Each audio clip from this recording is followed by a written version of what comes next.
Hello guys, ఎలా ఉన్నారు? రీసెంట్‌గా రిలీజ్ అయిన 'మనమే' మూవీ రివ్యూ అయితే చూసేద్దాం. అసలు కథ ఏంటంటే, లండన్‌లో మాస్టర్స్ పూర్తి చేసి ఖాళీగా ఉంటూ జీవితాన్ని జల్సాగా గడిపేస్తుంటాడు విక్రమ్ అలియాస్ శర్వానంద్. అనాథ అయిన తన ఫ్రెండ్ అనురాగ్‌ను చిన్నప్పటి నుంచి అన్నీ తానై చూసుకుంటాడు. ఆఖరికి అతని ప్రేమ పెళ్లిని కూడా దగ్గరుండి జరిపిస్తాడు. అనురాగ్ ఒక పని విషయంపై ఫ్యామిలీతో కలిసి ఇండియాకు వస్తాడు. కానీ ఓ ప్రమాదంలో భార్యాభర్తలిద్దరూ కన్నుమూస్తారు.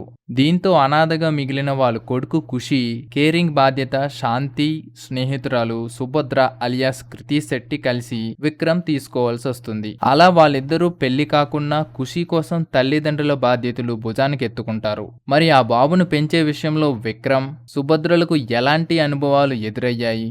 ఇద్దరి మధ్య ఎలాంటి గొడవలు జరిగాయి? పెళ్లికి ముందే వేరే కుర్రాడితో కలిసి ఓ చిన్నారి సంరక్షణ బాధ్యతలు తీసుకున్నందుకు సుభద్రకు కాబోయే భర్త కార్తీక్ అలియాస్ శివ కందుకూరి ఎలా స్పందించాడు? ఖుషీని పెంచే క్రమంలో విక్రమ్ తనని తాను ఎలా మార్చుకున్నాడు? సుభద్రపై కలిగిన ప్రేమను ఆమెకు తెలియజేశాడా లేదా? ఆఖరికి తన ప్రేమ పెళ్లి పీటలెక్కిందా? ఈ కథలో జోసెఫ్ అలియాస్ రాహుల్ రవీంద్రన్ పాత్ర ఏంటి అన్నది సినిమా చూసి తెలుసుకోవాల్సిందే. ఇందులో పాజిటివ్ కు వస్తే Sharwanand acting and style and cinematography మరియు హాషమ్ అబ్దుల్ మ్యూజిక్ తప్ప మరేమీ లేదు. రొటీన్ రొట్ట స్టోరీ. ఇది వరకు మనం చూసేసిన సినిమాలు కలిపి ఫారెన్ ట్రెండ్ కి తగ్గట్టుగా సినిమా తీశారు. ఎమోషనల్ గా అయినా కనెక్ట్ అవుతాం అనుకుంటే అది కూడా ఉండదు. కృతి సనన్ యావరేజ్ క్యారెక్టర్ కి సరిపెట్టుకుంది. కథ పైన ఎక్కువ దృష్టి పెట్టి ఉంటే బాగుండేది. జస్ట్ యావరేజ్ మూవీనే ఈ మనమే. లిటరలీ సెకండ్ హాఫ్ లో నిద్ర వస్తుంది. ఇతర పాత్రలు కేవలం